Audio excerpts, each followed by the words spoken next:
சிவகங்கை மாவட்டம் மானாமதுரையில் நேற்று நள்ளிரவு மதுபான கடையின் பூட்டை உடைத்து மது பாட்டில்களை திருடிவிட்டு கடைக்கு தீ வைத்து சென்ற வழக்கில் இளைஞரை போலீசார் கைது செய்தனர்.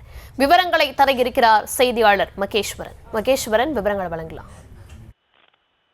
கண்டிப்பாக தர்ஷினி, மானாமதுரையில் நள்ளிரவில் டாஸ்மாக் கடையை உடைத்து மது பாட்டில்களை திருடிவிட்டு போதையில் கடைக்கு தீ வைத்து சென்ற வழக்கில் பல்வேறு வழக்குகளில் தொடர்புடைய இளைஞரை கைது செய்துள்ளனர். சிவகங்கை மாவட்டம் மானாமதுரை வைகை ஆற்றை ஒட்டியுள்ள டாஸ்மாக் கடையில் நள்ளிரவில் மர்ம நபர்கள் தீ வைத்ததில் டாஸ்மாக் கடை முழுவதும் பற்றி எரிந்து கடையில் இருந்த அனைத்து மதுபான சரக்குகளும் தீயில் கருகியது.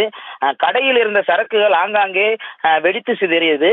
இதில் 30 லட்சம் ரூபாய் மதிப்பிலான மதுபானங்கள் சேதமாகியதாக கூறப்படுகிறது.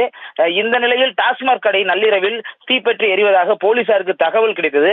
அதன் அடிப்படையில் போலீசார் வந்து பார்த்த பொழுது கடை முழுவதும் பற்றி எரிந்து கொண்டிருந்தது. உடனடியாக தீயணைப்பு துறையினர் வரவழைக்கப்பட்டு தீயானது அணைக்கப்பட்டது.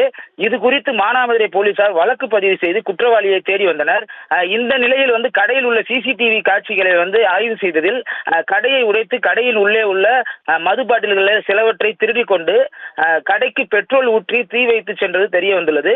இது குறித்து போலீசார் தீவிர விசாரணை செய்து இளையான்குடி அருகே சாலை கிராமம் பகுதியைச் சேர்ந்த கௌதம் என்ற இளைஞரை கைது செய்தனர். இவர் மீது பல்வேறு காவல் நிலையங்களில் குற்ற வழக்குகள் நிலுவையில் உள்ளது குறிப்பிடத்தக்கது. மேலும் கைது செய்த கௌதமிடம் வந்து போலீசார் தீவிர விசாரணை மேற்கொண்டு வருகின்றனர். தர்ஷினி,